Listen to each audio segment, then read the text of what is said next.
Hi, my name is Amy Morgan, the host of the Mindfulness Academy podcast. Thank you for joining us. I'm excited to introduce you today to our guest, Dr. Jan Byars. Thank you for joining us today, Jan. Thank you for having me, Amy. It's a pleasure.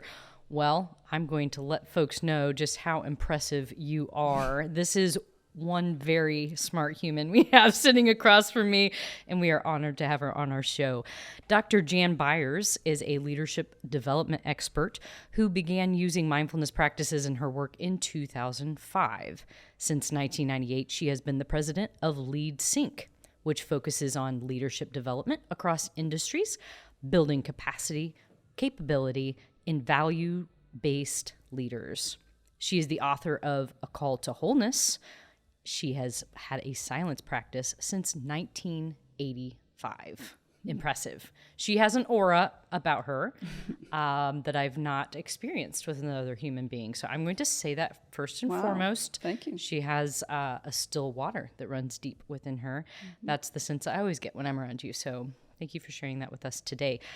To continue her amazing accomplishments, she has a bachelor's in design and visual communication from the University of Kansas, a master's in clinical counseling from Wright State University, and a doctorate in leadership and change from Antioch University. Welcome, smart human being. Appreciate it. We are going to talk a little bit about first how we met. It's been just a little while ago. Not too terribly far in the past where our paths crossed. I believe the first time we encountered one another was at the NABO, the National Association of Women Business Owners. Yeah? Yep, I was doing a little mini presentation and in small groups and just helping you guys bring it down, calm down after a day so you can sit and enjoy each other's company and network. It was lovely. I really enjoyed that experience, as did others. It felt like we really connected to each other in an authentic way, the prompts that you gave to us, but then also the breathing exercises and kind of the grounding exercises were a nice way to calm down after a day's work. Yeah. That was lovely. So tell us where you're from. Give us a little bit of background on who is Jan Byars, outside of all those impressive credentials. Well, I grew up in Kansas City, but my mindfulness journey really started in Cincinnati, Ohio. I got my first really big promotion. I was so excited. And I moved across the country by myself. I didn't know how hard that was. And didn't really fit in. And really kind of like, so what happens, and this is why people don't do mindfulness, is all your stuff comes up, right?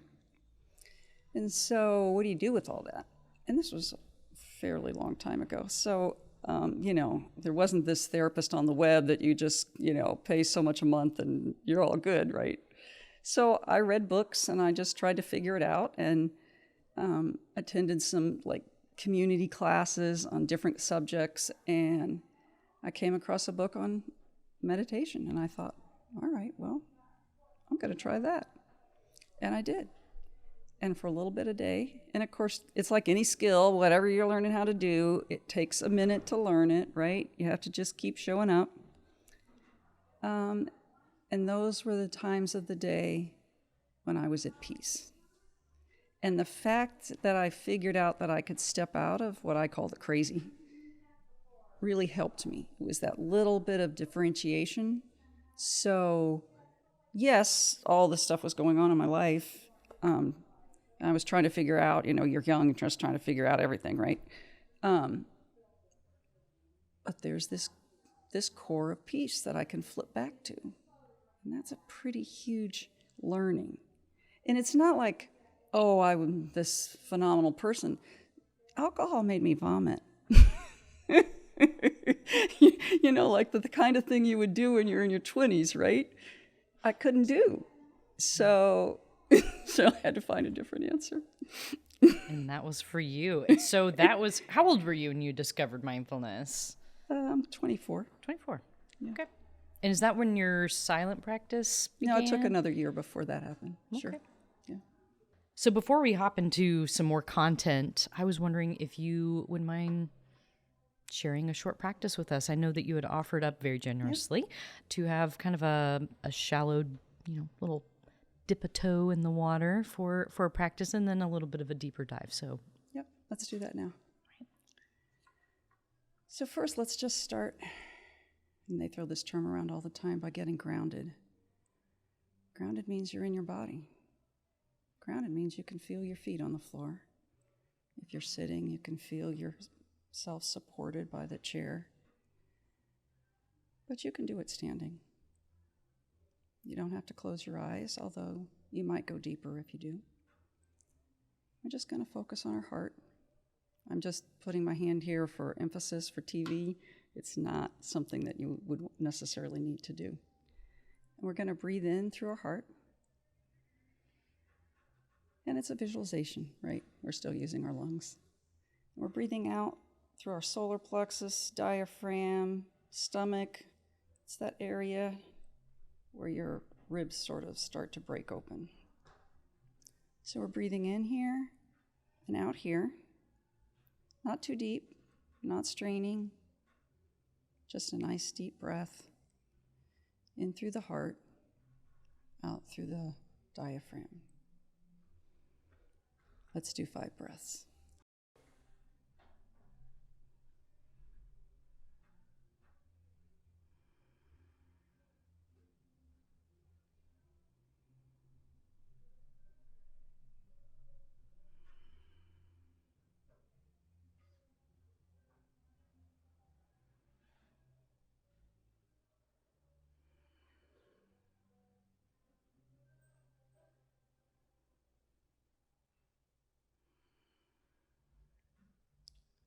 So what we've done with that practice is we've brought down our autonomic nervous system.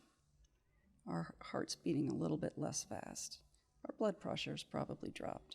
But there's a vagus nerve that starts down at the bottom of the diaphragm and goes all the way up to our higher brain. We've interacted with that, if you will, in 2 different places, and we've brought that down so it's a nice, smoother rhythm. The pulse that our heart is now sending up that nervous system to the part of our brain where we make critical decisions has smoothed out. And that's the piece that's important. I feel calmer. I think it's always fun to listen to my voice after I've had someone lead a practice. I just, very much appreciate that. Thank you, Jan. So I would like to kick off the next set of questions by asking, what is your definition of mindfulness? Just in layman's terms. Presence of mind. Okay. So people often tie that to groundedness, right? So again, presence, I'm here. I'm here in this moment. I have a spiritual teacher who's always saying, where are your feet? Where are your feet, right? I'm not so spinning in my head that I don't know where my feet are, don't know where my body is. I'm actually present in my body. As the Western world has a habit of doing, we kind of tend to cut ourselves off here. Certainly don't want to pay attention to the heart because, that's all weak, right? And we need our whole self to be present. So mindfulness is more than just the mind. It's being present in this moment. I liked how you said it earlier. Jan and I had a little snafu, we could call it, a little earlier before the show started. Parking meters in downtown Indianapolis. Always a joy. Always a joy. And we're not functioning for us today. And so we had a couple of moments. There were a couple of beats where it felt very stressful. I was feeling myself kind of tense up and think, oh my goodness, I cannot believe this is happening for our guest. I was noticing a lot of things. But I loved how you were talking about how when we have big emotions, how it's really important to notice those so we don't allow those big emotions before they're checked to control our bodies. So we're not just kind of like puppets is kind of how I kind of visualize that. I think that that's an important visual for that if we're not grounded, if we're not all together one, this wholeness that we'll talk about even in your book, if you don't have that, you are a puppet to your emotions. You swing all around. There's a point. I facilitate some spiritual formation courses, and Teresa Avila would say, when you're conquered by love, you swing less then, right? Because you're just in this state of love. And I recently saw a movie that the Dalai Lama and the Desmond Tutu put together. So a Buddhist and a Christian, like at the high levels, right? And they're just laughing like 8-year-old boys. They're in joy because, of course, they've been conquered by love, right? It doesn't mean that they're like, oh, there's no problems. Our world are great. We're pretty clear both of these people have faced problems and continue to face problems, right? But until then, and I'm nowhere near that yet, we're gonna get hit by that oh crap thing, right? We're gonna get hit by that whatever. And it's how quick we bring ourselves back. We're gonna always be correcting. I love that. Yeah, and I love the visual of we're not there yet, but we're just on this journey, and I love that you're along the path with me for this stint. That's a beautiful visual. Thank you. Tell me a little bit about your morning mindfulness routine. I know you love your silence. You've been doing silence as a practice. Would you say daily? Oh, yeah. Oh, No, yes. I haven't missed a day in years. Beautiful. And it's been decades you've been doing it. What? Yeah. 30, Now, 40 years? When I was younger, there would be stints where I might not do it as well. Well, that's a judgment. You don't ever judge your practice. You have good days, you have bad days. Those are both judgments. You have days like, why did I bother to sit here? And other days were like, wow, man, I just want to stay all day. And you just keep showing up, and you show up for your time. For me, it's 25 minutes. I just picked that. It's not magical. And I mean, basic necessities, and I'm at my sit. And when I can't do it, like sometimes if I wake up in the middle of the night and I'll do my sit, and then I move my alarm back because, because I'm human, and it's like, oh, I want that extra half hour. And then I don't sit then, it feels wrong. There's something about it. And the other piece that I add, and I guess it's as much as my practice as anything, is so I'm clear and calm, right? And then I'm kind of just looking through my day, in my head, of course. And sometimes you can fix things like, oh, wait, I need to remember to do that. Or just, you know what I mean? Little cleanup, little extra. It's not quite planning because I'm not in my left brain going doot. I'm in a perceptual shift that occurs the more mindful you are. You actually have an expanded state of vision. And no, I'm not being woo-woo. And it's like you can see a problem more from 360, and you're like, oh, wait, can't forget that today. Sure. And it just makes your life that much easier. It saved you more than 25 minutes. It's a great investment in your morning. And so are you sitting on a cushion? You sitting in a special chair? What does it look like? I get in bed. You just sit up in bed? I have all my props, and I just sit right back down. So I do have no a chair. no fancy equipment needed. Nothing. You got pillows and you got a bed. Yeah. Now, there's a chair that I can use for a second. I don't necessarily do my second sit in bed, right? It's just, it's warmer. You know what I mean? Like, I'm not getting dressed, right? I'm just, so I have another place in my office. I have a chair. But I've looked at those things. They look nice. They have these crate chairs or these special pillows or whatever. You know how much money those are? It's like, I don't want to. I could buy them, but I just don't need them. I hear you. Yeah. Well, thank you for sharing that. That's a beautiful thing. Do you kind of start with some sort of breathing exercise? You seem like you would do that. It's not a breathing exercise so much as like lately. I have a girlfriend who's been doing Course in Miracles, and I did Course in Miracles 5 years ago, and I loved it. I did it for quite a while, and I have an app on my phone, and so I just read the day's message. But it could be any message, right? Like there's all these little books and things that you can get that have a daily message. Or sometimes if I'm reading a book that I really like, it's often in close to my bed some way, and I'll just open a page and read a paragraph. Just that little tiny shift in where I'm coming from. It kind of opens my heart, I guess is what I would say. I am constantly surprised by how just even a paragraph or a beautiful line from a poem or something that inspires me or aligns me back to what is good and right and pure, that what an impact that has on my thoughts, on the things that I say in the day, on my overall well-being. I think one of my points in mindfulness is that it doesn't take super expensive equipment. You have a bed and some pillows. It doesn't take oodles and oodles of time. Sometimes my practice looks like 5 minutes sitting down, writing my glowy daily reflection practice, which we'll do later. And that is my practice, to center myself before I go out the door. But every day I work very hard to give myself at least a few moments to make sure before I run out and let, the worries of the day or my emotions carry me away, that I come back to center, just even for a little bit. It makes a big difference. It sincerely does. Oh, my disc, it's a psychological test if you're familiar with it. Of course. Completely changed. And Really? How so? I had a very high C, and my C is much more middle now.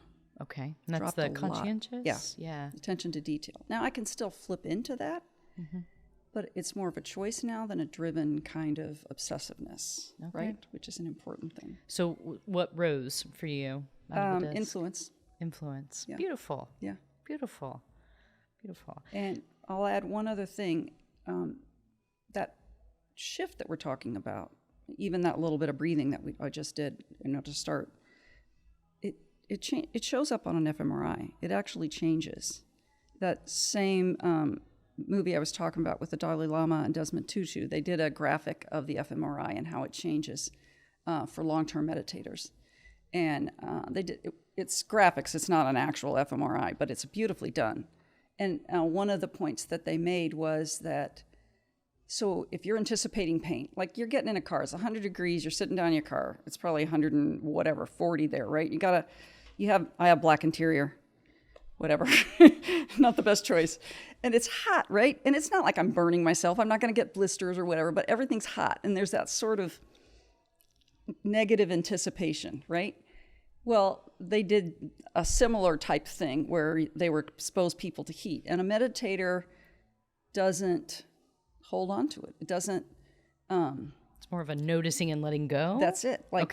It's not like they don't have feelings, but they don't anticipate it and they don't hold on to it and spin on it afterwards.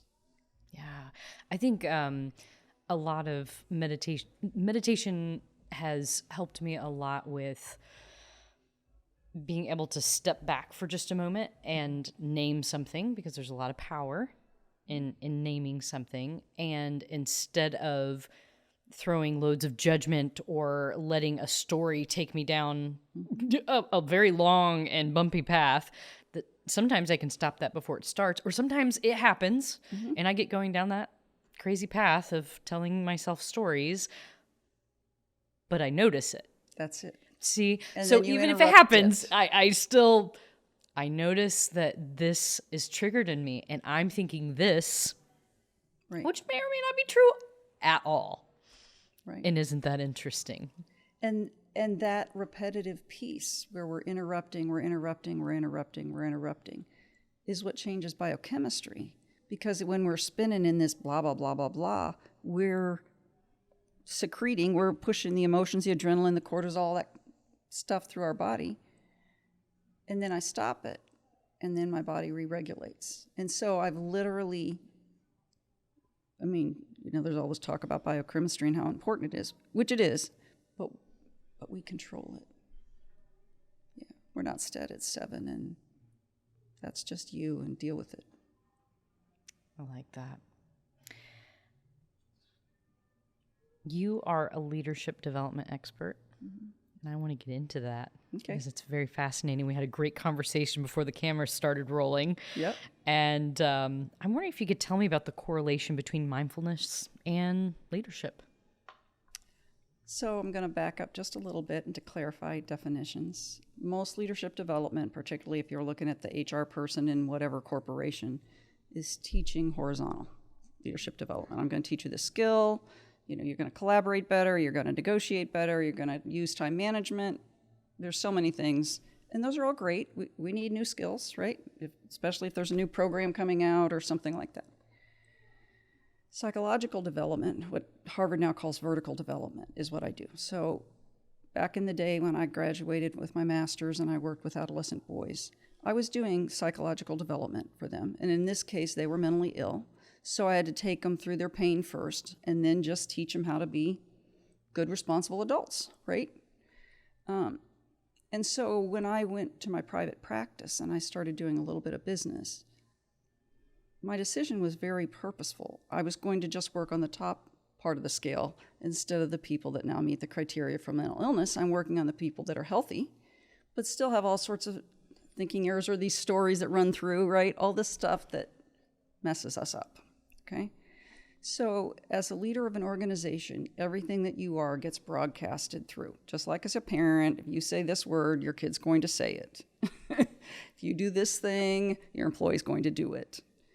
And of course, we're blind to a lot of those things. We pretend that we didn't do that. So we have to keep growing up. And we talked about Ken Wilber's work, and the tagline that I like so much is growing up, waking up, and showing up. Say that again. Growing up, waking up, showing up. That's leadership, right? It's from a mindfulness book, but if you don't have presence of mind and you aren't able to self-correct, you have no idea why this ripple just went through your organization. It went through because you created it. So the primary obstacle for organizations are not the economics of a situation or suppliers or that stuff. It's the leaders. There used to be an organization in Ohio. They did the Myers-Briggs on them, and every single person but one of their C-suite had the exact same profile. Now, we talk about diversity from, a slightly different perspective, but there's a diversity problem. And the person that had the different voice was belittled or ridiculed or whatever, right? So it's really important. Well, if you're not functioning a step or two higher than the average level of development, like you get out of college and that's your level of development, if you haven't gone above that a couple of levels, Wilbur, we're talking 2 levels higher, you're going to just make a mess of things and spend all your life cleaning it up and then complain about it. I've had a leader come to me and say, I gave a presentation and 300 people didn't get what I said out of 306. Can you fix those people? No, sure can't, because those 300 people aren't the problem. What is it? Grow up? Wake up. Wake up. Show up. Show up. Okay. So I do the grow up primarily. I have done my own waking up since the 80s, right? And so I do little part-time gigs with the waking up. Because understanding it's not all about me and continuing to understand our interconnection is absolutely critical. And I'm not talking social media. I'm talking David Bohm, undivided wholeness and flowing movement, the original term for quantum holographic theory. Ooh, big words here. All right, Yeah. Let's talk about quantum holographic theory. Well, we don't have to get all weird. Basically, it says that we're interconnected in a profound way. Guess what? We're interconnected in a profound way. I love how you define things so simply. It makes sense. Yeah. And so all that stuff, if you watch Big Bang, there's the Higgs boson and there's string theory and there's all these different theories, but they're all based on our interconnection. So that's not the piece that's in question, right? Everything's energy. Guess what? We've known that for over 100 years. Everything is energy. Our thoughts are energy. Those actions that I have on my employees impact them. I was talking to a woman at Ohio State. They got a new chancellor. This is many years ago. She said from the first memo, there was a change in culture of the campus. It was just the tone shifted. She'd never even met the person. She was a half a mile away, and the tone shifted. How powerful. Yeah. So culture is the holding environment that we as leaders create, and our presence, our mindfulness, our capacity for self-control, self-correction, and ultimately self-transformation, that's that step even higher, is the leadership development that I do. Excellent. And so give me an example of a time where someone growing up and through the work that you are doing with training leaders in mindfulness. Do you call it that? You're training leaders in mindfulness, or is that kind of a... mindfulness is a new term, remember? It's not new. It's the latest buzzword, like vertical development. I didn't use that last year. It wasn't around last year. It's just whatever they're calling it. But psychological development's been around since Maslow. Come on. Like, it's not new. We get more refined. We get more, we know more as we study it more. But it's not a new concept. Sure, of course. So psychological development's not new. Like I said, I started using these techniques in 2005. It wasn't a business term in 2005. No. But the shift physiologically is absolutely critical. If you're going to think critically, which you kind of have to be able to do, and you have to know when you're doing it and when you're not doing it, as a leader, like, how do you make massive decisions and not know that you're capable, that you're in a critical thinking state, right? How do you lead without that stuff? I mean, people do it, but like, why? Why would you want to? Yeah, it sounds like a cleanup on aisle 3 is what you're going to be having happen quite a bit. I had a girlfriend. I mean, I still have her as a girlfriend. This was a long time ago. I have to coach this. A very notable Washington, D.C. organization. She was brought in to help them with their communication. And she was belittled and all sorts of things because she didn't have the credential that they had. She had her credential, and she would say, I'm not here to teach you that. I'm here to teach you how to communicate better. So I have my terminal degree, if you will. And I mean, it was nasty. And she's like, I'm going to quit. She was making a lot of money. I'm like, you're not quitting. You are not quitting. So I walked her through 5 sessions. Like an hour piece. Maybe an hour. Well, we're girlfriends, so hour and 15. You know what I mean? Like, there's a little extra chatty going on, right? Sure. And she finished the job and had an impact. Excellent. Yeah.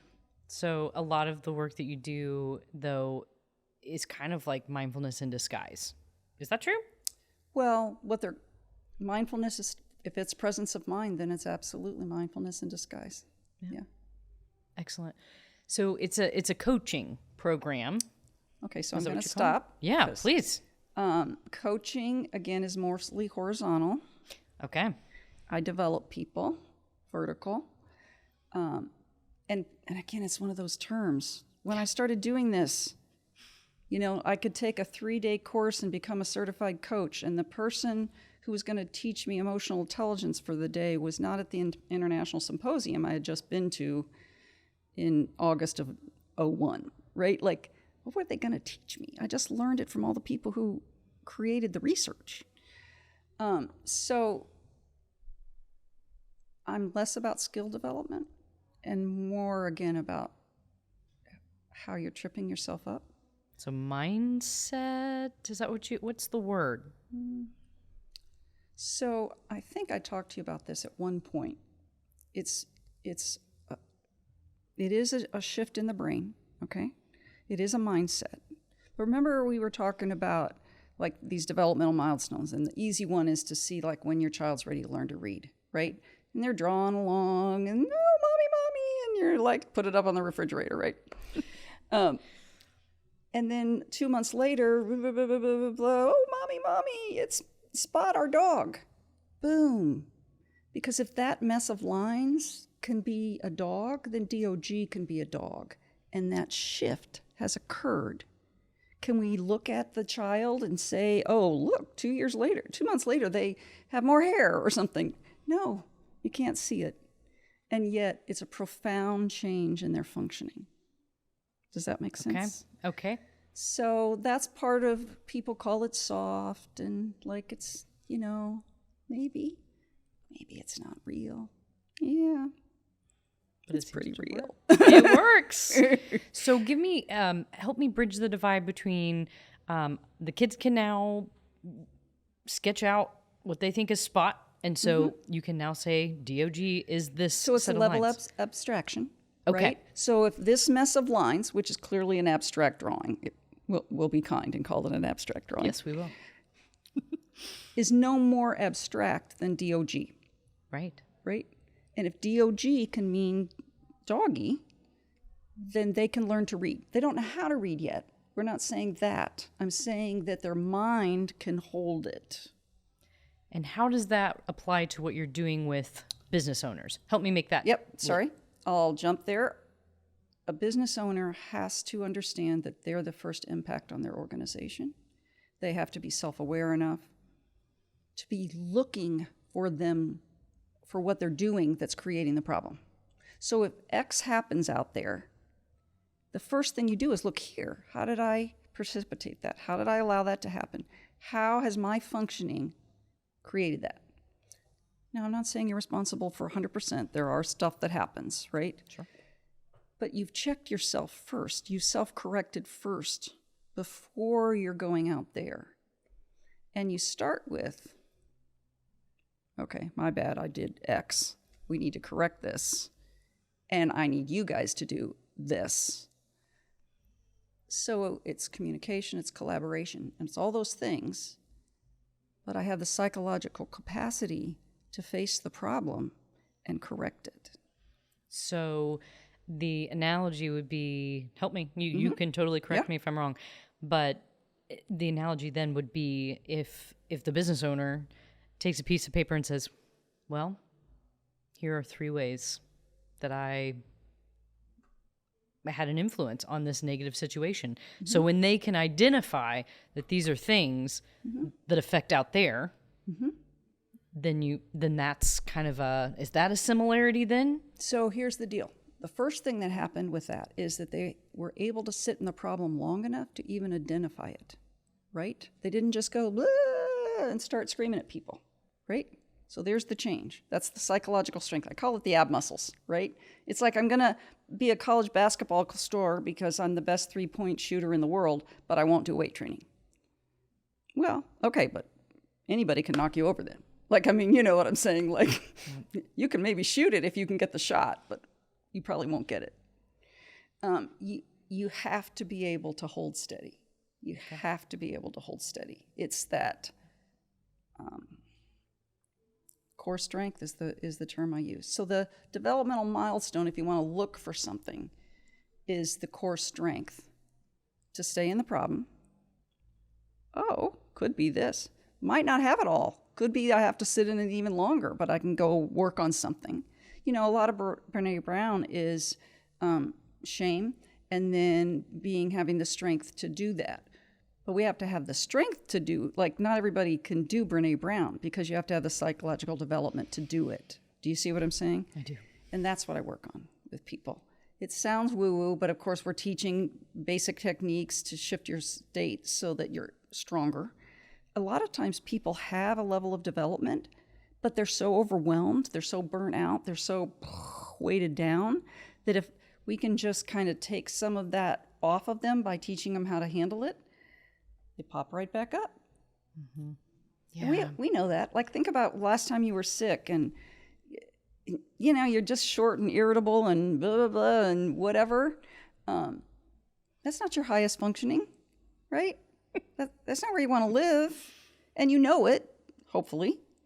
And you minimize contact and damage, right? Using my words. I use that a lot in our family. That's a common mantra.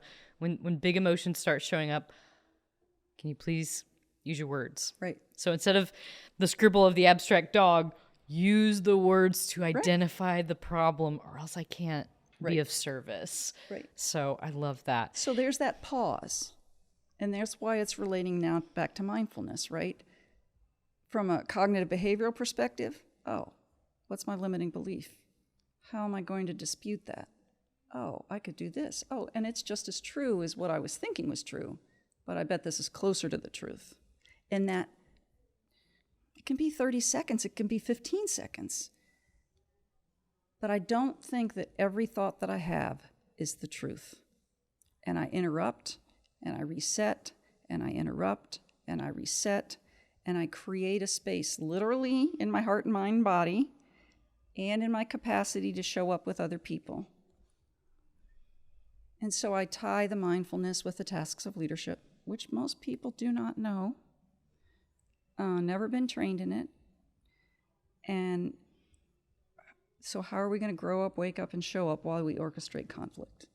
So give us another tip. So I heard you saying that in order to be a good leader, you do need to do those three things, the mantra we keep saying. You also need to be able to identify, it's really a bit of humility. How am I committing, how am I contributing to this problem? What else? Is there anything else that you tend to... I'm going to go back to how am I contributing, because that goes to holding the environment. So I'm using Heifetz's model in case you didn't pick up on that. Number one task is to hold the environment. So think about the environment like the weather out here. We have humidity, we have temperature, whatever. There's so much percentage chance of rain, right? Or dew point tonight, whatever it's going to be. When it reaches that, dew just shows up. Like, we're not 10 anymore looking at the grass going, oh my gosh, where'd this water come from, right? We just like, yeah, whatever, I'm getting my shoes wet. The conditions have been met, boom, it's there. Hello? Whatever you think, the conditions have been met. Whatever problem is out there, the conditions have been met. How, since it's your number one task, how have you held those conditions? What have you done? I think failed to do? I think one of the most fascinating questions as a writer, someone who's trained in journalism, is why? Because whenever something just mind-blowing happens, it's exactly what you're saying. You go back and trace it back to, how did we get here? Right. Okay, let's start there. In a lot of ways, there's an ownership that happens when you trace things back. And in a lot of ways, I feel like it makes it less scary because you're naming the steps along the path. You break it down in chunks. Well, if you're controlling yourself, and I don't mean this in some kind of power over control, I just mean I'm paying attention, I'm mindful, I'm present, and something happens, I can correct. But if it's all you guys, like it's not me, I haven't done anything, it's all you guys, I'm pretty helpless. Yeah. That brings up a point I recently learned from Gabby Bernstein. I don't know if you've listened to any of her stuff. Beautiful soul she is. She talks a lot about that we can do it again. We can have a do-over. Sometimes. All the time. You know what? We did that out in the hallway. Because when I first came in, the parking meter wasn't happening. Right. We had that moment of, oh my goodness. We were both really stressed for those moments. And then after we resolved it, technology for the win. I came back in and I said, hello again, Jan. Can we start over? And I think that's a beautiful thing. It's another, I think leadership and humility might go hand in hand, is maybe That's something that's exactly coming out it. for me because I think we have a lot of that in our office at Good Aim Communications. One thing I feel like our team does really well is we can say things when things get out of line, because we want all the ships to rise, Right. and so it's not a personal attack. We can say things, and it goes both ways. I mean, there are times when folks on my team will come to me and say, "Amy, this Not your fix best this. moment? Yeah, or just we need to fix this. You know, that we're going down just a direction I don't think is a good idea, or very tactically, this needs to be handled, and it needs to be you. There are many times that it's just, and it needs to be you. It needs to be something that comes from you. And I appreciate that honesty. I'm going to get teary because it's just, it's so critical. But that takes a level of development to be able to have someone, you know, are you the person that wants to know you have spinach in your teeth? Or, or do you not? You know what I mean? Like, yeah. I probably have asked every one of my employees, do I have something in my teeth? You know, and there are people that just like, I once had a friend, you know, we were writing papers and we send them to other various people that we have proofread them for us before we send them in, right? And she's like, oh, I hate getting it back. I'm like, I love getting it back because I missed something and I want to know, I don't want to get a bad grade because I sent in a crappy you know what I mean? Like typos and stuff, right? And it's like, I want that feedback so I can make it better. And then I just go on. It's not, I'm a bad person because I, you know, had typos or something. Like, Yeah. I want to know that, but not everybody can. Or I could know it on a paper, but not so much over here. Like, you know, there'd be areas of my life, like we can have spot development, if you will. Absolutely. Yeah. This morning I was getting critiqued on actually the podcast trailer. We were crafting that, and I noticed myself like, I know I drafted it. I know I recorded it. What are they going to say? Well, this part could be better. Okay. Yep. So there are parts where I'm still developing, and I recognize, And that's it's fine. harder to take feedback in certain areas than it is in others. And I noticed that about myself because ever since I've been in college, studied journalism, I've been writing and getting critiqued constantly since then because I've never stopped writing. And so it always comes at me. But to write something that's a little new is unnerving. And I noticed it touching places that felt maybe a little insecure. So humility, I'm feeling that. And I think humility that's is what, so Keegan would call this level 5. Wilbur calls it integral. But it's a level of development that's about, again, we're all interconnected. And we're all growing and we're all moving forward. So there is no perfection. This whole delusion of, I'm going to be perfect all the time. No, you're not. You're going to be delusional, but you're not going to be perfect. It's just not a reality, right? I grew up in that you had to be perfect world. It was terrible. Right. So you know, there's books called Humble Leadership. Like, that's what it is. You know what I try to always keep in mind is Beginner's Mind. Is that the Suzuki? I don't remember. I think that might be a Suzuki. Right. But that helps me remember I'm always a student. I mean, just because something, I mean, you talked about it, that there are certain terms that you wouldn't have used in 2005, but you started using them last year. If we're not constantly students and have the space held for new ideas, for refinement, we just start. I think I recently heard that if we're not constantly changing, if we're not constantly open to kind of feedback and refinement, that's the point at which we start to die. Yeah, that's when we start to get old. Yeah, right. And so, this is a little bit of resistance to that, and it makes for a more, I don't know, a more peaceful work environment, a more peaceful home environment. If you realize I don't have it all figured out, or what I had figured out last week doesn't apply anymore.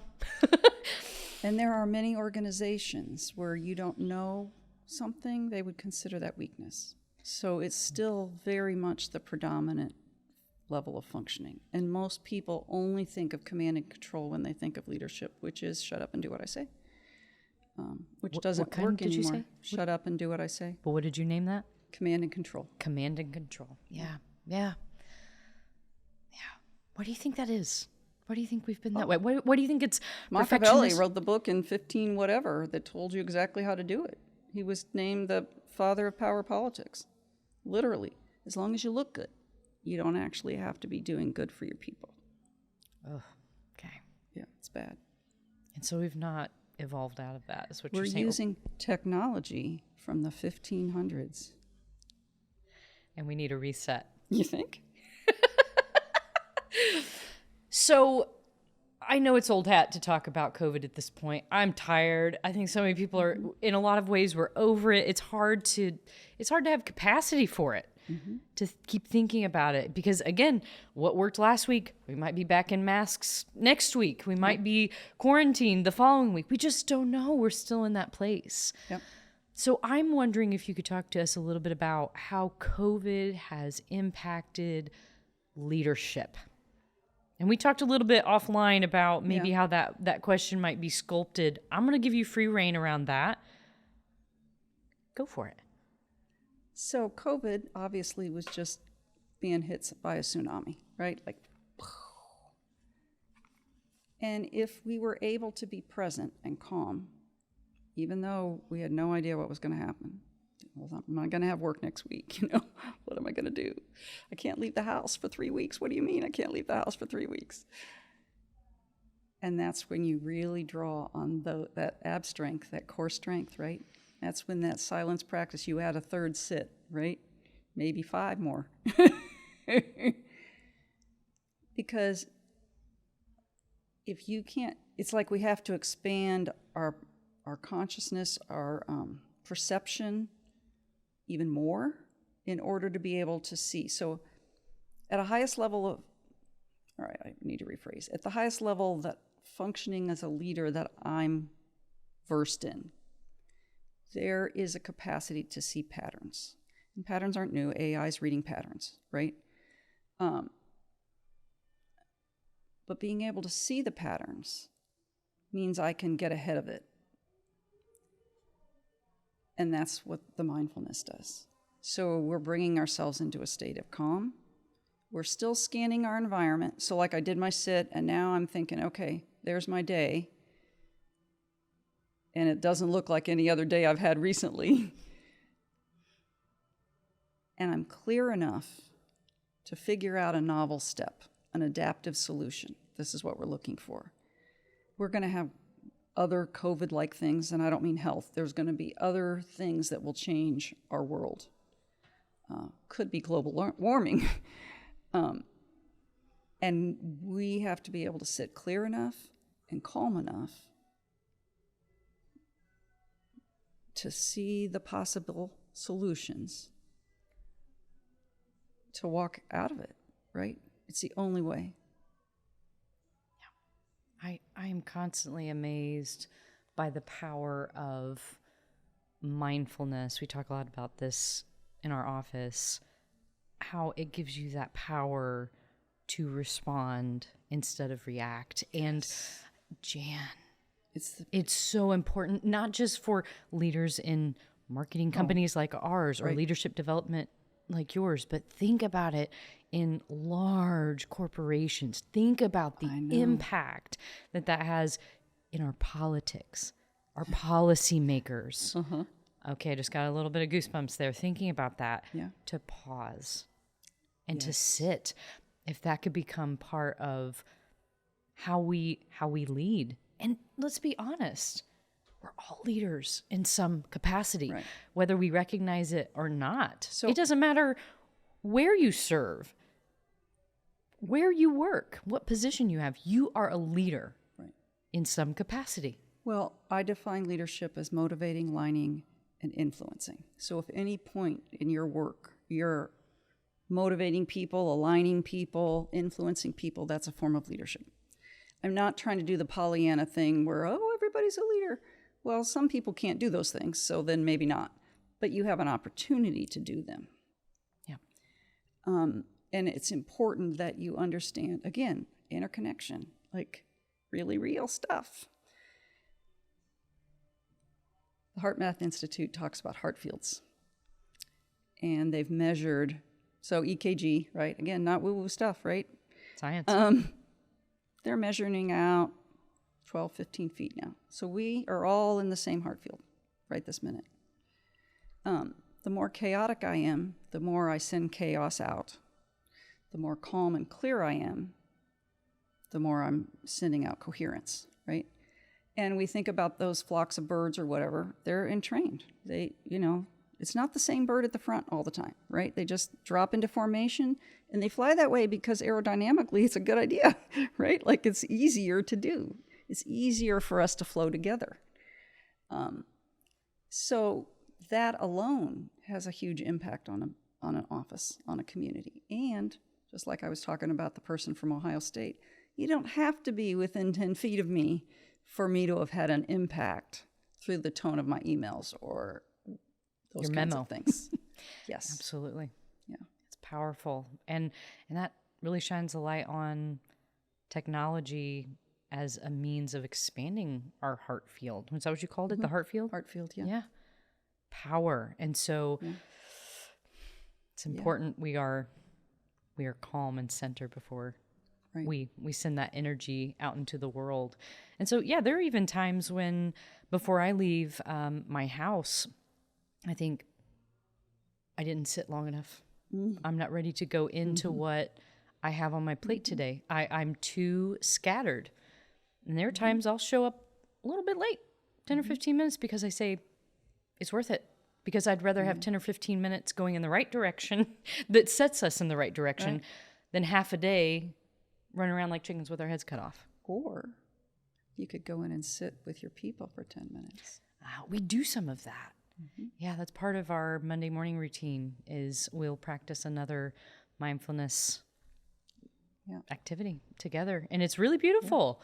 It's a great bonding activity. It's really fascinating to see how our voices change, how our shoulders come down from our ears a little bit, how the huge problems that we might have walked in to the meeting with aren't quite so big anymore. We're all right. We're gonna tackle it together as a team. So I love that, and I love the visual of the birds flying together, and I think that proves the point that they do peel off. It's kind of like a peloton. In the Tour de France, somebody will peel off and get a breather, and someone else will lead for a little bit, and that's really important because you can't lead 100% of the time. Sometimes you have to say, "This one's yours.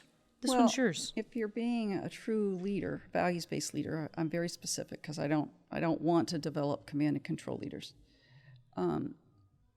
Then if you're not having your people do parts of it, like if they're not learning up some aspect of it, you're not a values-based leader either, right? Because like development would be part of the deal, right? Like bringing your people along, having them be ready. You don't know. You won't be in a car. No, win the lottery. We win the lottery around our office. Right. But like you'll be out for a month or 2 months or whatever. It could happen, right? So how are your people going to be ready to handle that? Yeah, that's a great point. Win the lottery. We're going to say win the lottery. Don't jinx me now, Jan. So I'm wondering if you have any mindfulness tips for beginners, because I know the beginning for you was a long time ago, but like you said, a lot of stuff comes up and not all of it's good. I did not enjoy it very much. Mostly it can feel really scary. One of the biggest things that I try to spread around because it helped me so much was when things feel scary, when I'm sitting and it feels really scary, that I'll tap into how my body feels. Well, what is it that, what's going on in my body? Just get curious about my body. Right. And that allows me to step back just a moment. And I might say, my throat's really tight. And I notice I'm not really breathing right now, which is weird. Maybe my eyes are tearing up because something just came across, the screen of my mind that really stirred me up. And it feels a lot less scary because that's just your body responding to something instead of getting tangled up in the emotions of it. So that's my 2 cents, but I'm curious what kind of tips you would give folks, because I'm sure you probably train business leaders who are like, what are you talking about? I've never practiced anything like this. Or do you even have leaders they have to want to do it. Sure. But maybe they don't have experience in it. That's right. That's why I start with the scientific version. And of course, it can stay in the science the whole time. I mean, quantum holographic theory it's pretty scientific. Do you have them sit? I've got to know. Do you have I'll folks sit? start with the breathing exercises like we started today. Okay. And I'll do another one here in just a minute. But let me just say, we talked about growing up, waking up, showing up. Under the growing up phase is the cleanup. And not everybody has to do that, and some have more than others and all those things. And sometimes you need help with that. If the pain is such, maybe it's your friend, maybe it's a counselor, maybe it's a minister, but someone that,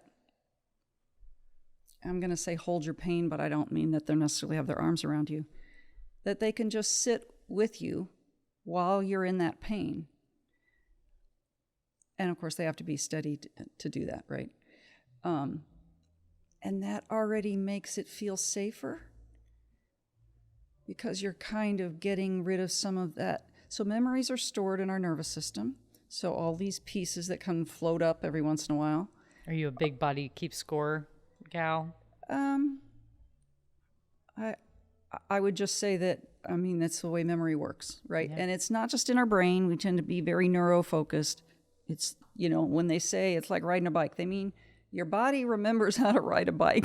And it's a balance thing, right? It's not your left brain saying, I'm going to stay up, I'm going to stay up. That typically doesn't work. So if you can have someone be present with you, you are more capable of being present. And when you learn the skill of being present, assuming that we have something more than, I didn't like the shoes Mom bought me in 5th grade,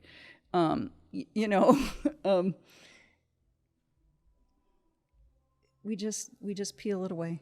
Just a little bit of layer at a time, little layer at a time, little layer at a time. And until we've been conquered by love, we're still doing that. We may still be doing it after that. I just can't answer that question for you. I've never heard the Dalai Lama or Desmond Tutu refer to that at any further point. So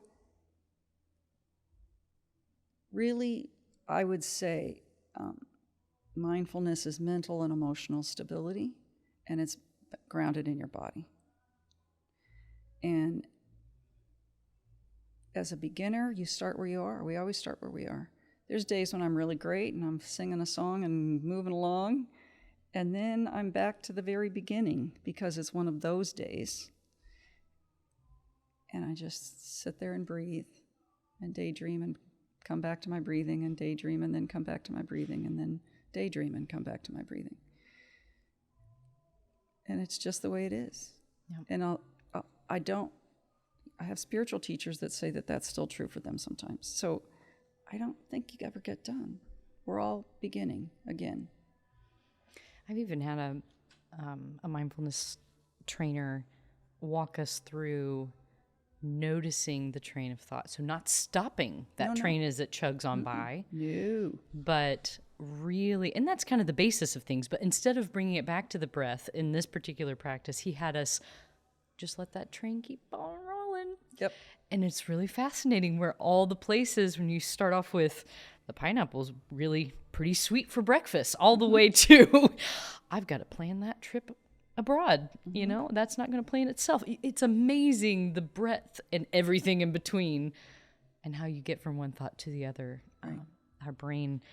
Whew, so that developmental milestone that we're talking about is I'm not my thoughts. Oh, yes. Right. What is it? The cloud in the sky or the weather? I use the analogy in my book and now I've lost it. It's kind of like the sky is your mind and everything else is just the weather, like the things that go across it. Mm-hmm. Is it Pema Chodron? I mean, maybe she said that. Oh, I love Pema Chodron. Maybe she'll be on the show one of these days. Sure, anytime now. Anytime now, along with Brene. Space. Brene does not even know how much I adore her. Mm-hmm. I always tell people that she is like my adopted aunt. She doesn't know it, but she is totally my adopted aunt. I really look to her for a lot of wisdom. Mm-hmm. It's beautiful work what she does. So I think she's getting ready to come back at this point from maybe a sabbatical. I think next month. I think she took she and her staff, I think, took 3 or 4 months and turned it off. Because that's what you're supposed to do. Yeah, I mean, I wrote her a comment just giving her some props to that. Not that she needs it from me, but I was really proud of her as a leader. We doing think that. these crazy hours that we work and never taking vacation is helpful. It's terrible. Oh, she talks about that in a book. I think in one of her books, she talked about how she got going so fast in life. You know, the bookings and all the different work, and her writings. I can't imagine how full her schedule was with the travel and whatnot. I think it was in one of her books she talked about running into a glass door or something like that. Had massive problems and fallout from that. And sometimes in those moments when you wake up to the fact that maybe you need to slow down. Right. But I think the work and I applaud the work that she has done and the sacrifices, honestly, that she has made and the break that she has had. I feel like the work that we're trying to do is to see if we can help folks avoid running into the glass door, if possible, you know. Her focus, her research is on the point just past what we're talking about, where, okay, now you're aware and you need to be more vulnerable and you need to show up and you need to pay attention to this reaction or that reaction, whatever. A lot of what we're talking about is having that psychological capacity to actually notice it. Yeah. Right? Not to just bury it back under. Yeah.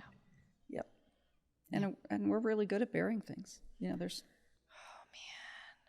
Jan, I tell people all the time that pain and big emotions, they demand to be felt. And you can shove them down and you can run away from them. You can distract yourself. You can numb out whatever it is that you do. It'll keep coming back. It'll keep knocking on the door. The younger you are, the more likely you are to have an accident, like running into a glass door. Yeah. And the older you are, you're more likely to have an illness. Right. But it demands to be felt. It'll come out. It'll come out in one way or another. Yeah. I love that. It's a good reminder. It's a great reminder. Let's do another quick exercise. That's where I was getting ready to lead us. Thank you, Jan. So first, I would like us each to just think about something that we love. And it doesn't have to be this big, huge event moment. It can be your dog this morning. It can be your child if they're not acting up. It can be your garden. It can be a sunrise, sunset, that comfy couch you get to come sit on when you get home. Just that it's an expansive feeling. For me, it's an expanding of my heart as well. And I just want you to pick, and I want you to pick one. I want it to be very specific because we're going to move into that state. And what happens, as we know, is memory is stored chemically and in our bodies. So I want the chemical wash of that joy, of that love, of that comfort, of that ease, gratitude, beauty. It's all good. So let's just spend another second here coming up with that memory.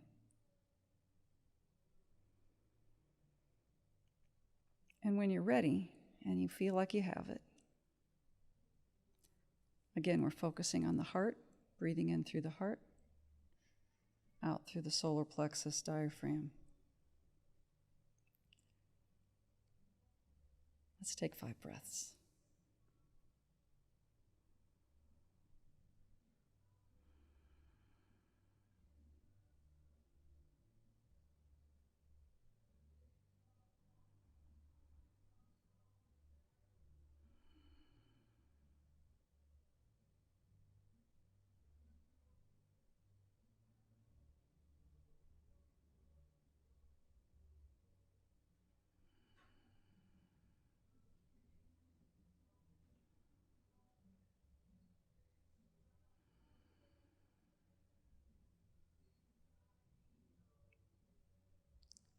So what we've done here now is the same vagus nerve calming our autonomic nervous system down. Heart rate's a little slower, blood pressure's a little lower. But that heart feeling, whatever that was for you, changes our biochemistry. So here I am public speaking right now, right?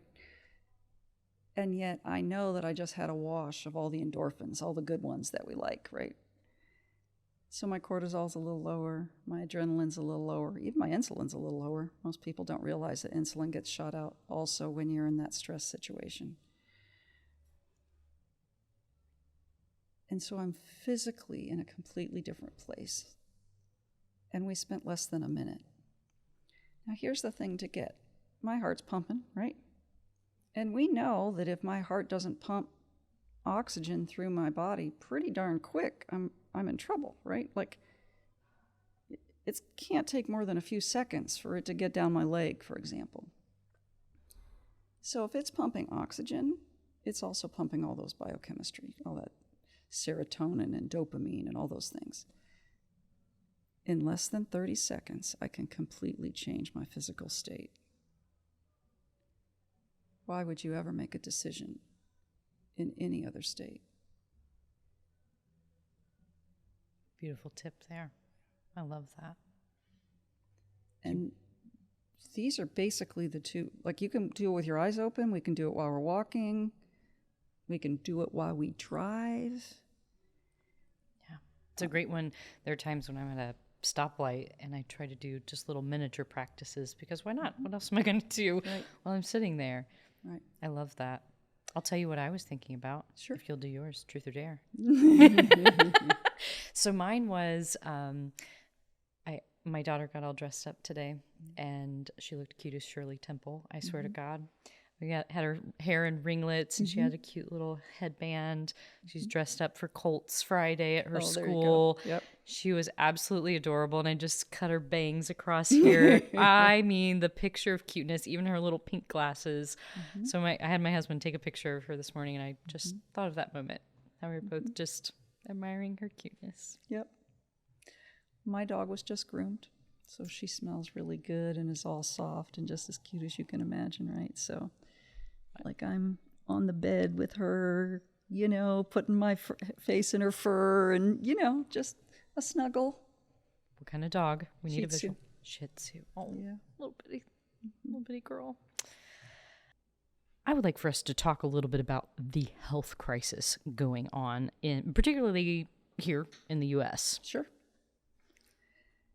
From my perspective, I'm dealing with the person who's close to burnout, the person who's probably is some places already overwhelmed. And the term that I use and have experienced when I was in grad school is adrenal fatigue, which basically means your adrenal glands are just flooding you all the time. And of course, with that, the cortisol and all the other stuff. And you exhaust yourself. You literally physically exhaust yourself. Oh, and guess what adrenaline does? It doesn't let you sleep. And it makes you kind of jumpy. You don't necessarily have to have tremors and all that stuff, but like you just can't calm down. And of course, this is where a lot of the drug use comes in. And I mean normal, like an Ambien or you know, a Valium or whatever, that kind of thing, right? And you just can't calm down. And you go on vacation, and unless you're staying long enough, and since the average vacation in America is 5 days, you never calm down. So you're still on the inside doing this kind of jumpy, fragmented, crazy place. Oh, I should read you the David Bohm quote on fragmentation. It was written in 1980. He talks about how fragmentation is so critical now that it's causing a general confusion of the mind and making it impossible for us to problem solve because we can't see the problems. Let me repeat, that was printed in 1980, which would have made it written in 77 because this is linotype days when each letter was put in a little thing. And we have not slowed down. We have not stopped this general confusion of the mind. We have maybe 200, 300, 400 times worse than it was before. So these are real physical things. They're real mental and emotional things or psychological things. And the more I'm doing this and running around and just trying to deal with the smallest possible part of reality that I can handle because this is all I can do and I can't even pay attention here, Where if I just expand out a look a little bit, it's like, oh, I can just go around that hole in the wall. I mean, I can just go around that hole. Like, I don't have to dump in the middle of it. But as we narrow our perception, we get more and more crazy. Yeah, that makes sense. That makes sense. I've heard it quoted that 75% of doctors' visits are due to stress. This has been a few years ago, actually, this particular I've heard study. up to 95. Yeah. Oh, my gosh. Wow. So do you get that, right? Like, if every thought that I'm thinking sends a biochemical signature, right? Let's say this is my piano. I've got all those keys. But am I doing this, playing the whole? No. I'm boom, boom, boom, boom, boom, boom, boom, boom, boom, boom, boom, boom, boom, boom, boom, boom, boom. Well, guess what? I just wore that part of me out. Yeah. And what all I need to do is expand back out into my full self. Yeah. But we don't do that because we're too stressed, and that takes capacity that we simply don't attend to anymore. And so we lose ourselves. We talked about getting older. Getting old, not aging, is a narrowing and narrowing and narrowing. I'm not going to the mall anymore because something bad happened. I can't go. I can only go to this one grocery store. I can only go out and eat at this one restaurant. You know what I mean? I don't like any of those people anymore. We just narrow. Yeah. And it's costly. It's costly to our own physical well-being, our mental well-being. And our capacity to think critically. And even all these, this study talked about how it cost an estimated $300 billion, which this stress and these doctor's visits and probably medication and all sorts of help to come into this over-pounded section of our piano. It feels like when you look at it through the lens of the conversation we've had today, I keep thinking we can't afford not to learn how to be mindful. That's what keeps just popping up in neon lights in my mind. One of the things that you had said, you talked about the adrenal gland, and I think that is a powerful part of our physiology. Mm-hmm. I'm wondering if we get overtaxed in our adrenal gland, is there a certain point where the adrenal gland will not function anymore? Yeah, it's bad. If it hasn't gotten to that point, is there a way to tune back that part of our piano to? Absolutely. Okay. Yeah. Okay. No, I mean, so there's hope. I was there at the end of my PhD, fried myself. What kind of symptoms typically happen when folks have adrenal? What do they call it? Fatigue? Adrenal fatigue. Well, it's that stuff I was talking about where you can't sleep. Okay. You can't relax. You can't really focus. And you may not know that you can't focus because you can't focus enough to notice that you're not focusing. You know what I mean? It's like you're in this, and so you can't see it. There's an agitation, an irritation, a quick to anger, a quick response, overwhelm. And if you go on vacation and you actually try to calm down, and yes, you need to go see your doctor and do some things with that. A naturopathic doctor is, most MDs, any kind of functional medicine doctor would be great. Okay. How would they approach it differently than just a completely Western approach? So an allopathic doctor is going to look for, and I forget what the exact diagnosis is, but it's some kind of glandular disorder, because, adrenal gland, right? It's a gland. And so if they haven't reached a certain point, that it's subclinical and it's not a problem. Well, it is a problem, and we would like to stop it before it becomes, it stops functioning completely, right? So, and that's nutrition and that kind of thing, I'm not licensed to give advice and that kind of thing. Sure. But, no, I'm just curious what I will that looks tell like. you that I did a book called The Diet Cure, written by a nutritionist, and there's a quiz in the back, and it helped me kind of get a clue, and then I went to a naturopathic doctor. So she helped me get it all back in order. But our entire society's built and created around this manic crazy. And it's only got worse with COVID, right? It only got worse with all the stuff that's going on now. So we unsubscribe, right? We unsubscribe to the, how do we do that though? I keep coming back to that because it kind of goes back to the not being of the world, but you're in the world. I mean, right. to quote that scripture, I don't know how you do both. So first of all, you change perspective. And this is a story I haven't told in like 10 years, so I'm going to fumble with it. But I have a number of German friends, and their system is completely different than ours. Now, it's allopathic. I mean, they're still using medication and all that stuff. But it's, it's social medicine, so it's funded by the government. And it is cheaper for them to send you to a 6-week cure, translates into cure, 6 weeks, where you sit around, read books, and get in the hot tub. And go to your doctor's appointments. Every 3 years, I think it's every 3 years, than it is to pay for all the medical appointments that would happen during that time frame. So, the GERD, your antacid is this, and you got a headache here, and you got sinus infection there, and blah, blah, blah, blah, blah, blah, blah, right? So your immune system becomes run down. It is cheaper for them to send you to a retreat. You don't take your family. And you get your stress test, and you do all the things that you might do for a physical, right? And any little specific things that you might need done. It is cheaper for them to do that than it is to have the stress build up so much that they're paying for every little incident. Fascinating. And at the time, they were the 3rd largest economy in the world.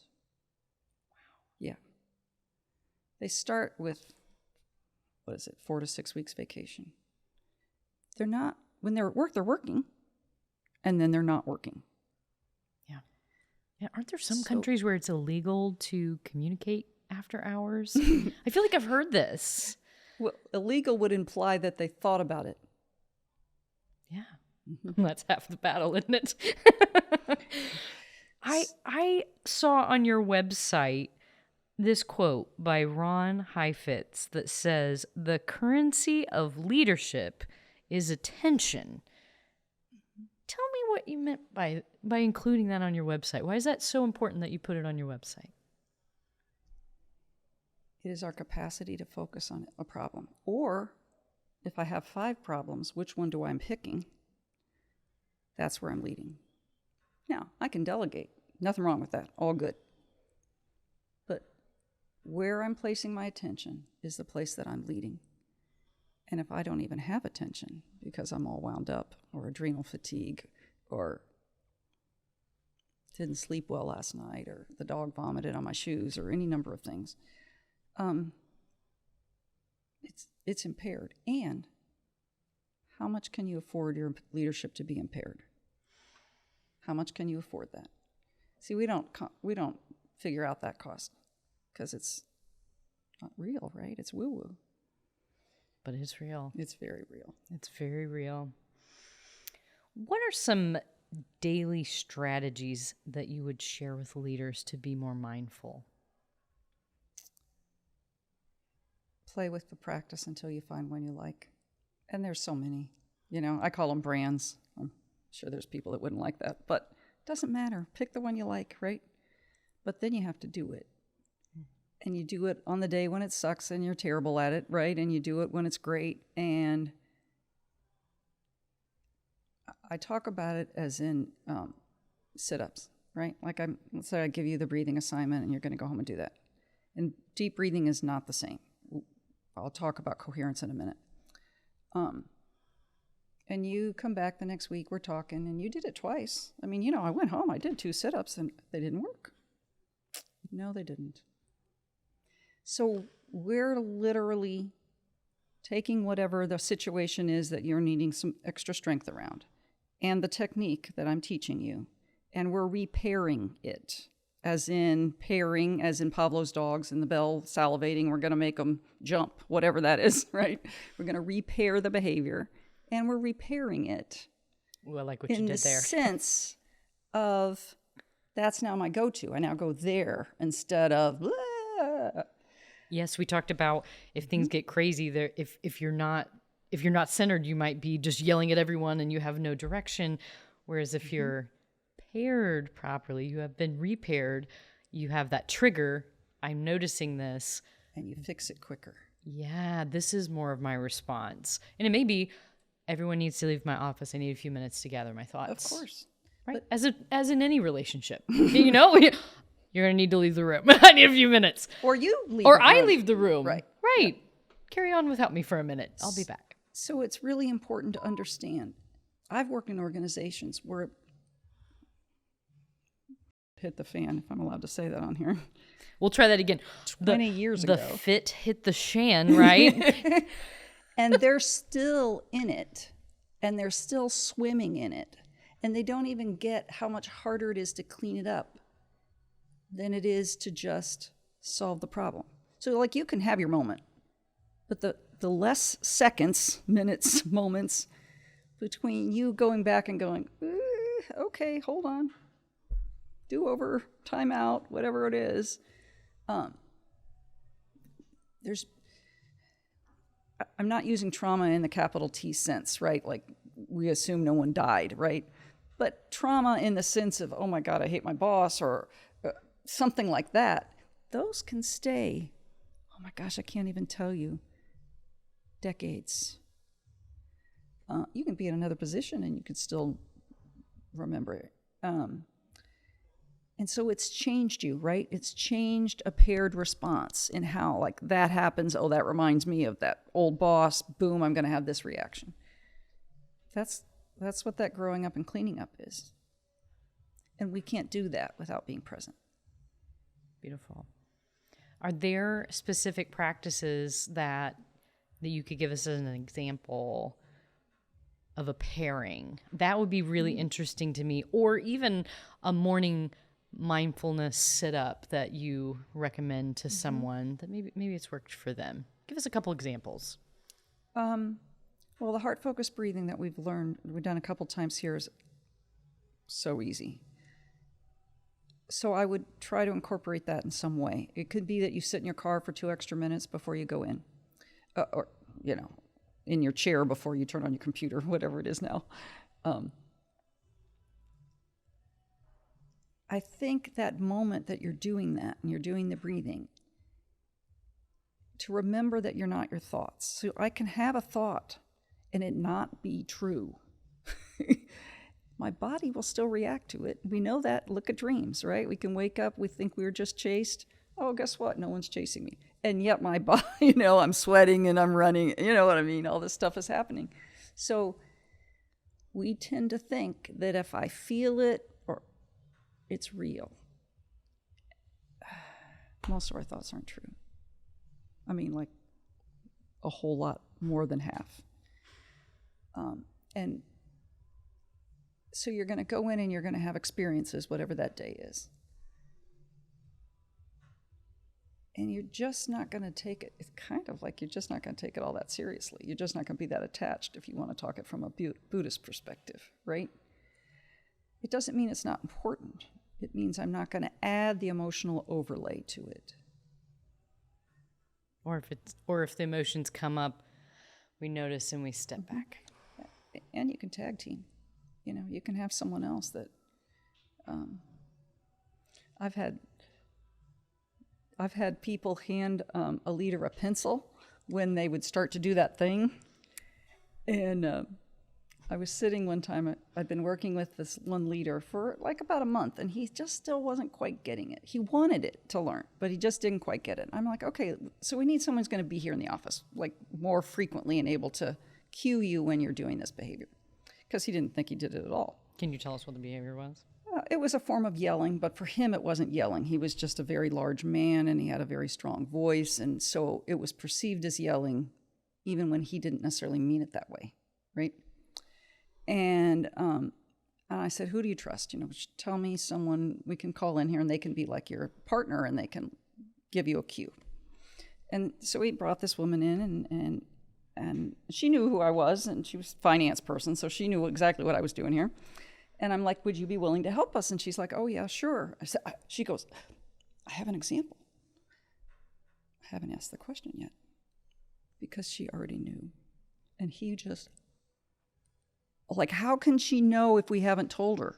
Yeah, how can she not know? Yeah. And so then he said, well, let's broadcast, code blue over the intercom. Like, how many seconds do you think everybody's going to know what code blue means? Like, no. No. So she would just hand him a pencil. Like, she would just, or a pen or whatever. It didn't matter what was handy. But she would go up to him and hand him something like that. Now, that could still end up being known, but it would take longer than code blue, for example. Because what we don't understand as leaders is everybody else already knows. You're not hiding something. They already know. And they would be happy to help you. Good, healthy people, right? I'd be happy to help you. Mm-hmm. And so is there a happy ending to this? Oh, yeah. No, like it worked. It worked. Okay. Yeah, he just needed a little more concrete explanation of when that behavior was occurring. And since I didn't follow him around all the time, you know what I'm saying? We just needed a local body, if you will. And then we would still work on. And so a lot of this comes under the heading of emotional intelligence, and there's assessments for all that. And we post-tested and, whatever, things that make people happy, numbers and graphs. And I would like to lead you in a practice, Great. If you would join me here. We're going to do the Glowy Daily Reflection Practice. This is a practice that I developed and included in my book, The Chaos Antidote, a fable about mindfulness. And Glowy is an acronym. And so G stands for grateful. Mm-hmm. Of course, that's pretty self-explanatory. The L stands for lift up. Those can be things that might need some extra resources, either for yourself or for someone else. You're just identifying those. The O stands for observe, and that could be something you notice in your body. It could be something you hear. It could be thoughts that you've been having, something you're observing about yourself. The W stands for wholesome intention. And I know in mindfulness, there's a lot of talk about intention setting, and this helps you just identify that. And the last one is my favorite. It stands for you are. The Y stands for you are, and it gives you a chance to kind of pat yourself on the back, a little positive affirmation before you head out the door. I love that one. So we'll start with the G. Okay. What are you grateful for, Jan? Well, I'm grateful for doing this podcast. I'm also grateful that I get to create my own life. Yeah. That is a powerful thing. The L stands for lift up.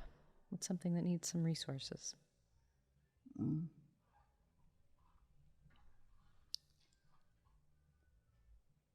capacity for people to listen to each other. I like that one. What do you observe? That I'm calm. That I didn't have the normal public speaking kind of thing that sometimes happens. The W stands for wholesome intention.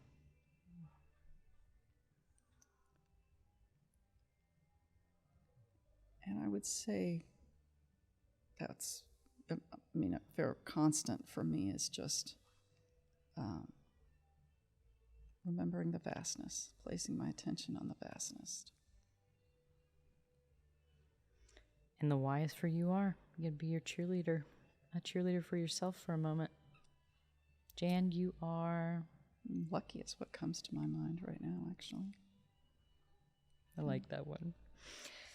Before we wrap up here, I want to give you an opportunity to talk about your exciting new book, A Call to Wholeness. Yep. As I mentioned before we started the podcast, I was a little shocked by the format. It was a pleasant surprise because you are one of the smartest women I know. And I thought she is going to present this in a very, I think we said left-brained way. She's very factual, and it's going to be probably some stories mixed in, but definitely some facts and figures. And when I opened the book, actually on an ebook, so once I opened the book, I thought, wow, so this is kind of a fable or fairy tale. I think you call it a fairy tale. Yep. which was a very pleasant surprise. So talk to us about a call to wholeness. Well, there's a ton of science around all of this, and it just becomes too heavy for a lot of people. It becomes another form of overwhelm. We don't need more overwhelm. So I wanted it to be the experience. And so it's these two women, right, working in a toxic work environment. They're at leadership levels, so they're, going to the leadership meetings and all this stuff, and full on crap. And what they, for their own sanity, for their own health, for their own reality, it had to change. And so they changed it for themselves. And then, of course, it starts to ripple out within the organization because they don't they don't participate in the crappy conversations and the nasty comments and the bickering that goes on in all those meetings. They just either don't participate or they redirect it. So it changes the culture, right? It changes the holding environment. And then it's just literally their steps. And in the second half of the book, some of the steps are, this is not a dissertation, right? This is a light version of some of the science. My dissertation was the heavy version of the science. So I wanted something that was approachable, and the story itself is 107 pages. I wanted 100, it just didn't quite happen. 100 pages is a short story, and it basically talks to you about everything you need to know about how to change yourself and your culture, right?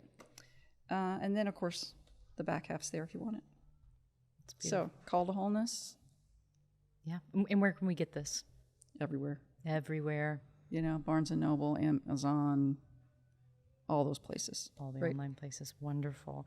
Yep. You also offer some mindfulness and leadership development. Talk to us a little bit about that. So that's going to always be on my website, janbyars.com, JANBYARS.com. And the leadership and the mindfulness component will be / well-being. So whatever the current course is, it will be there. We have one starting in the fall here, just a few weeks. I also do a little bit here local. That's online. That makes it work for busy schedules. And then in Indianapolis, I'm going to be doing a series of 5 spiritual formation courses, I guess you would call it. But it's all sorts of different practices. So it's not just Christian. It would include Buddhist and other forms of, so people can try different things, you know what I mean? So people can see what they like. Now that's in person. That's not going to be, there's no video, there's no online component to that.